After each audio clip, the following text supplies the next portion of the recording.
What's going on, YouTube? It's Chris with C-Dub Sports Cards, and we have a 2025 Bowman U Chrome box. Looking for John Mateer, Sellers, Gunnar Stockton, and Sam Levitt. I haven't opened up any of these yet. We get 6-pack per box, 10 cards per pack. Doesn't really say much else on here.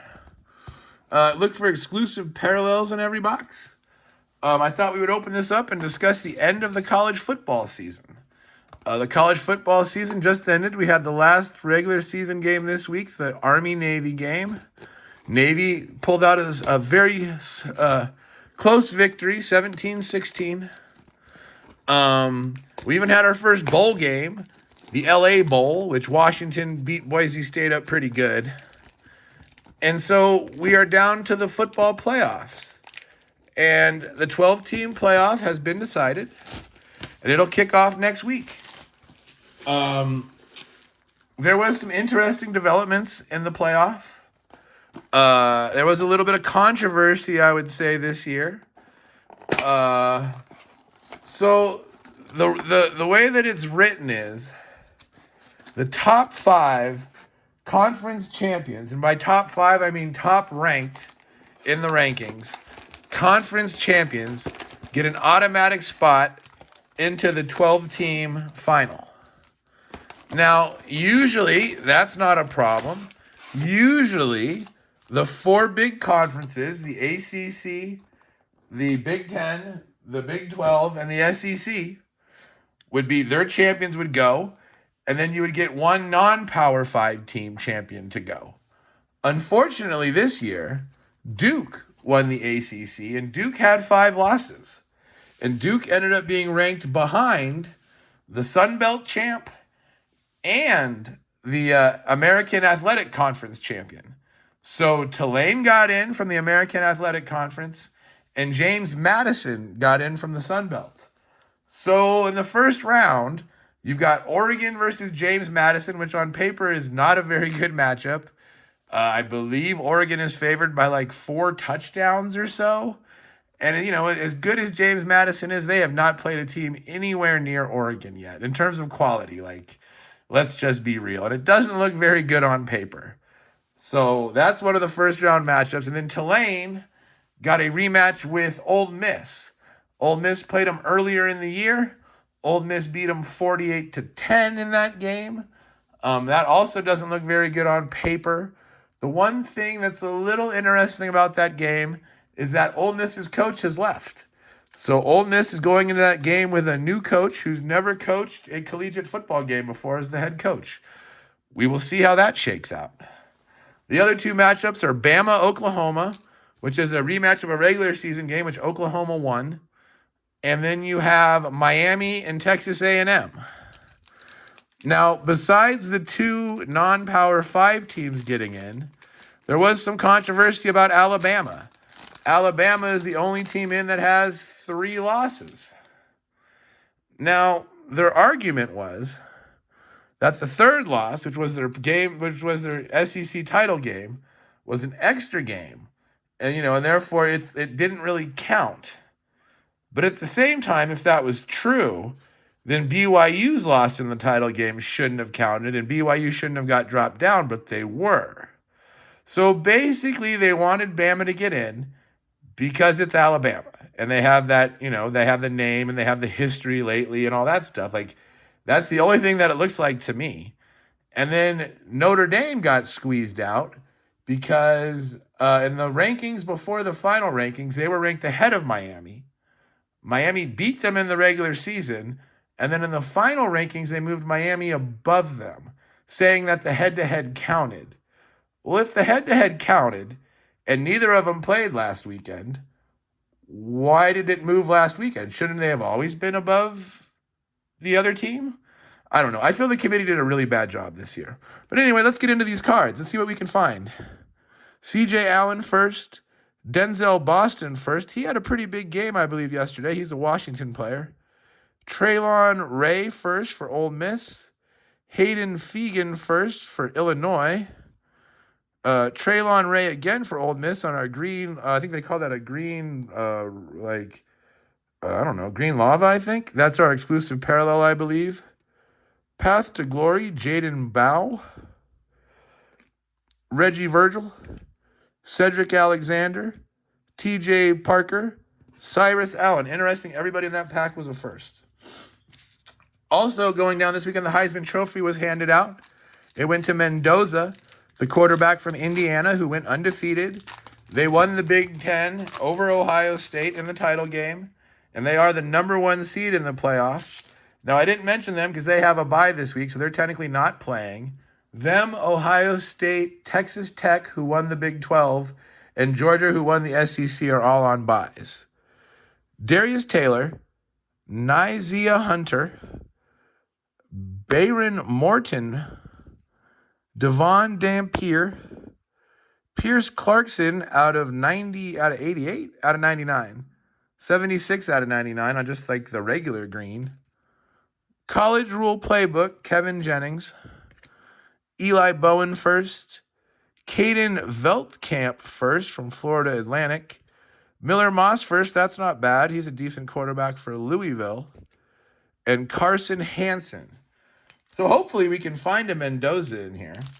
The other guys that were at the Heisman were the Ohio State quarterback Sayin, the Vanderbilt quarterback Paevia, and the Notre Dame running back, whose name is escaping me right now.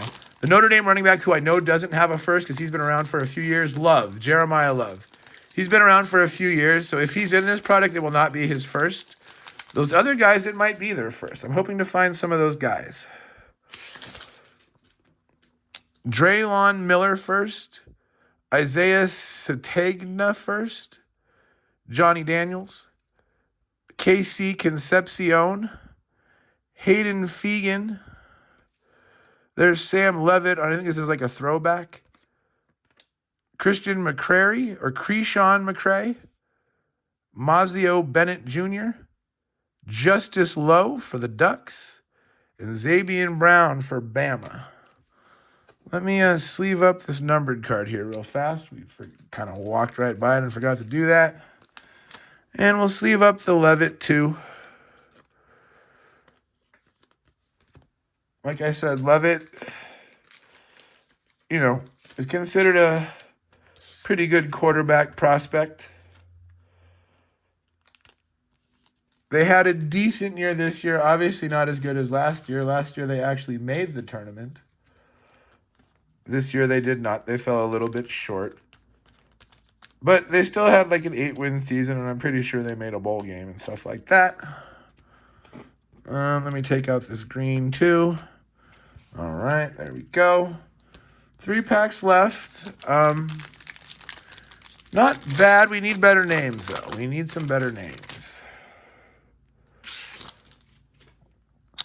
Eli Stowers, Nick Harbor, Deshaun Stribling, Deshaun Bishop, Darius Taylor. That's not bad, even though it's not a first. Marcel Reed on the silver. That's like our first non-first card. At least it's the A&M quarterback. It does have some little pock marks and stuff, but Marcel Reed silver. Anthony Evans first. Deuce Alexander first. Dallas Wilson first. Terry Bussey first.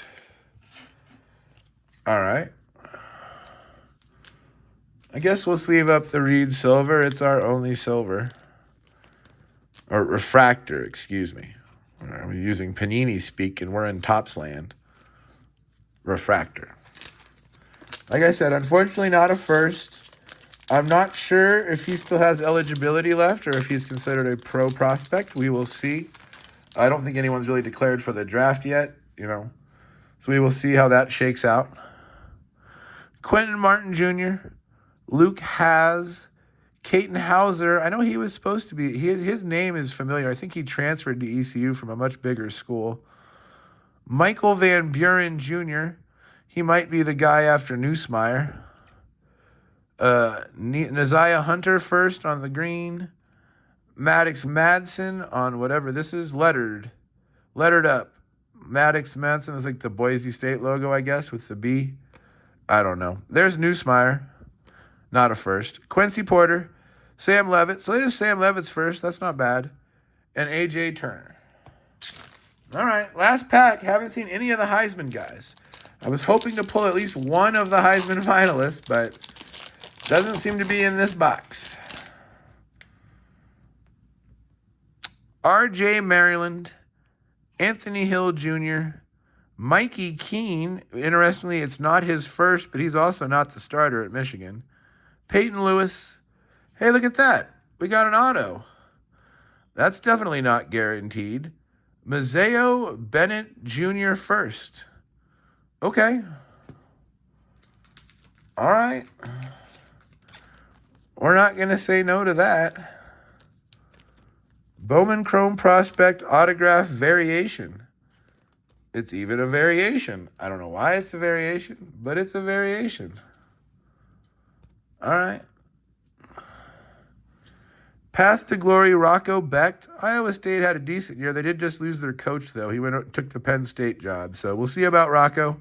Maybe he'll follow him to Penn State. Kevin Jennings, Aaron Graves, Owen McCown, and Isaac Brown. So, yeah, there's our first look at Bowman Chrome U. A lot of firsts, which is good. Unfortunately, I don't think we didn't get the right names. I mean, it's kind of a wait and see with college guys. You know, freshmen and sophomores don't necessarily get a lot of playing time unless they're really, really good. You know, there's usually a thing where coaches reward guys that have been in the program, you know, and if you're like a junior or senior, you're probably starting over the freshman and sophomore. So we'll see about some of these guys in the future. Here's our hits. Path to Glory, Rocco Becht. First, Sam Levitt. Green Lava of Isaiah Hunter first. Marcel Reed on our Refractor. Darius Taylor first on our Green Lava. Fagan on our Green Lava. Miller Moss first. Sam Levitt on the Throwback. Pierce Clarkson 99. Maybe he'll be the starter in the future. Traylon Ray, Green Lava. And an autograph of Mazeo Bennett Jr. So I'd say that was pretty good. We got a numbered card and an auto. Looks like you get about 4 of the green ray or lavas or whatever they call them. And, you know, I picked this up for about $40 on eBay. I feel it's a decent buy. We might try another one. Like I said, I would like to find a Mendoza. I would like to find a Pavia, you know, before they go on to the next level and get drafted to the NFL. So we're definitely going to have to look for those guys in some type of product. It might be this. It might be something else. I know that the new Prism Draft just came out. Hopefully we will see some retail in that format. A hobby box is like $250, which actually, for what you get inside, isn't terrible. But it's more money than I want to spend on a hobby box. I just, you know, I have a limited budget. That would basically be like 3 weeks worth of rips in one rip. So if we want to do one video every 2 weeks, sure, we could buy that. But I like to put a video out for you guys like every couple of days. So we're probably going to pass on that. But hopefully there's some retail of that product. We might try some of that. Like I said, I definitely want to find a Pavia and I definitely want to find a Mendoza before they move on to the next level. So I will be on the lookout for more college football products. I appreciate you guys. Tell me down below who you think is going to win the first round of playoff games. If I didn't mention it already, I think Oregon's going to roll. I think Ole Miss is going to roll. The A&M Miami game is interesting. It's at A&M, so I'm going to give A&M a slight edge there, maybe like a field goal, the touchdown kind of win. And then Oklahoma, Alabama, I think is going to be the closest game. It's going to be a low-scoring slobber knocker. Oklahoma's offense, I don't think, is great, but their defense is. I don't think anything in Alabama is great right now. They're very average. I think Oklahoma wins that game like 17-13. Thanks for joining me, guys. Tell me down below what you guys think about the college playoff. Tell me down below if you think the playoff committee got it right. Like I said, I think they made some pretty big errors this year. You know, we'll see what kind of changes are made for next year. They're always making changes every year. I've heard that it's going to probably go to 16 teams next year, and that would have got Notre Dame in. That probably would have got Vanderbilt in. I think it would actually be a better tournament with more teams because you would get more. I think Notre Dame, if they were in, would have a good chance of at least going to the semifinals. Like they right now are playing that good of football, I feel, but they don't even get a chance because they lost their first 2 games and there was no real path for them to get in. They won their next 10, but that wasn't good enough. So we'll see. Thanks for joining me, guys. Please leave a thumbs up. Please subscribe if you haven't already. Please leave a comment down below. I appreciate you guys. You guys all have yourselves a great night, and I'll see you next time.